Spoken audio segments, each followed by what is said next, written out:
But she's a fraud. She's fraudulent. Like many Democrats, like Cory Booker, they're just these overgrown theater kids. As like a recovering theater kid, like Kamala, game knows game because I'm a recovering theater kid, so I'm the perfect person. All right, everyone. Megyn Kelly isn't holding anything back today. She's coming in full force with sharp criticism of Congresswoman Jasmine Crockett. According to Kelly, Crockett's persona feels entirely performative, more for the cameras than anything genuine. In her view, it's all smoke and mirrors. A Christian they is. Yeah, I don't know how many of them on this side are getting divorced, getting caught up, sleeping with their co-workers, staffers, interns, all the things. Yeah, you ain't got to believe me. Just go Google. You'll find some of it. I'm telling you, and the wives is being messy and petty. They putting it in the divorce. I'm like, oh, that's got to be true because your lawyer would know that they're going to lose it if they... What? What's with the refusal to have subject-verb agreement? How is that cool?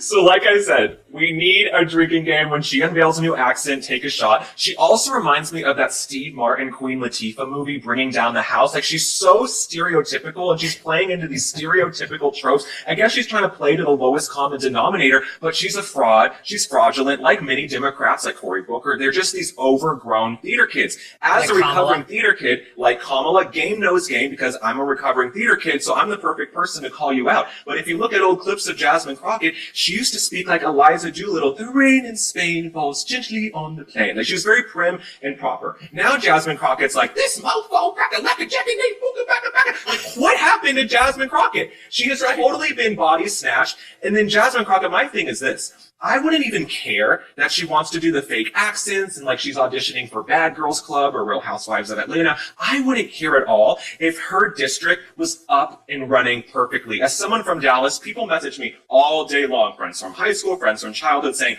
oh my God, I live in Jasmine's district. This business is shuttering. We don't ever hear from her. We don't ever see her. So I would overlook all of that if she had some hallmark accomplishments and achievements, but she's busy filming TikToks dancing down the hallway because, like all Democrats, they don't want to work, they want to twerk, and they want to film videos and dance and break out into song. And I don't think we're even going to have to talk about Jasmine Crockett in a year or two. I don't think she has a future in politics whatsoever. I think Although Kelly has long criticized politicians for being inauthentic, she's zeroing in on Crockett's frequent shifts in tone and choice of words. There had to be 5 people to get here. I don't know about this. You know, the congressional seat is over 4 times as large as my House seat. And if you really want to make real change, you really need to consider it. Wait, we've got to hear Side 18 again. Wait, just now replay Side 18.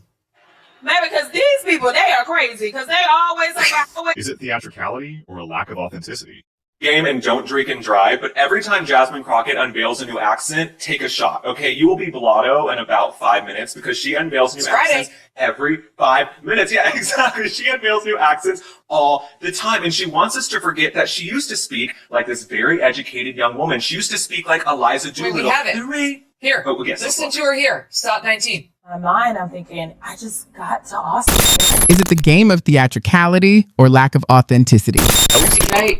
Can I hear that invitation one more time? This mofo cracker like a chicken.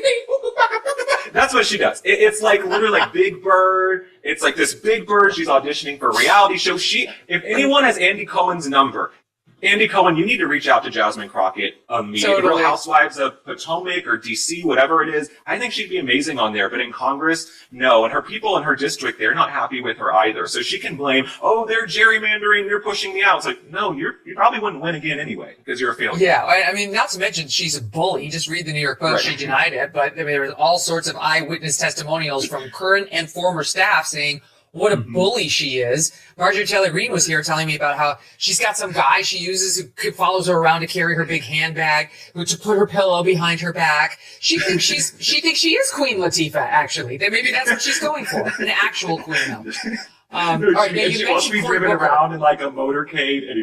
That's exactly what we're diving into today. Make sure to hit the subscribe button if you want updates on more fascinating stories like this and to keep us motivated. We promise you won't want to miss it. Now, let's take a closer look at what Megyn Kelly said about Jasmine Crockett's constantly shifting speech patterns and public persona. It's generating quite a buzz. Kelly is raising questions about what she sees as Crockett's inconsistent presentation, starting with the obvious changes in her speech depending on the context.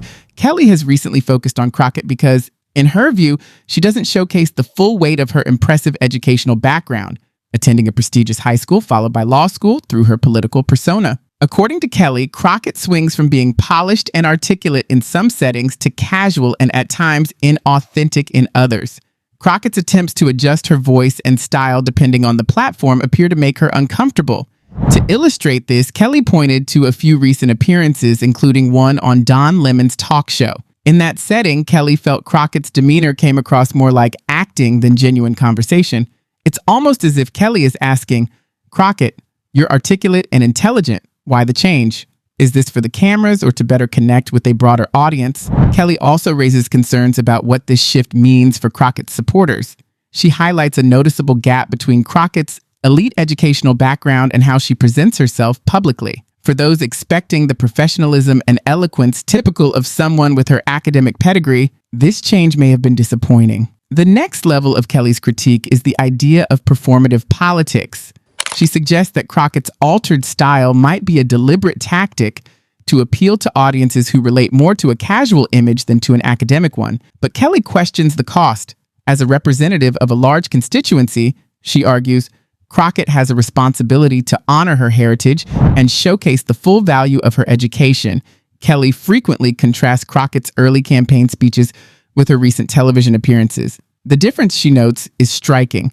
Where once Crockett appeared refined and precise, Kelly now sees someone who occasionally overplays casualness for effect. This, Kelly argues, underscores a larger issue.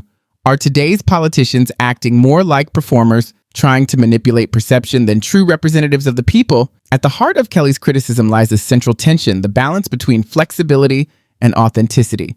Kelly seems to argue that flexibility is valuable for politicians, but only when it aligns with their original, genuine purpose. Stray too far from that, and it can come across as dishonest or even manipulative. She suggests that Crockett's credibility could be at risk due to these inconsistent displays. It's easy to see how this sparks debate. On one side, supporters could argue that Crockett's approach makes her more relatable to people from diverse backgrounds, presenting her as grounded and focused on everyday issues.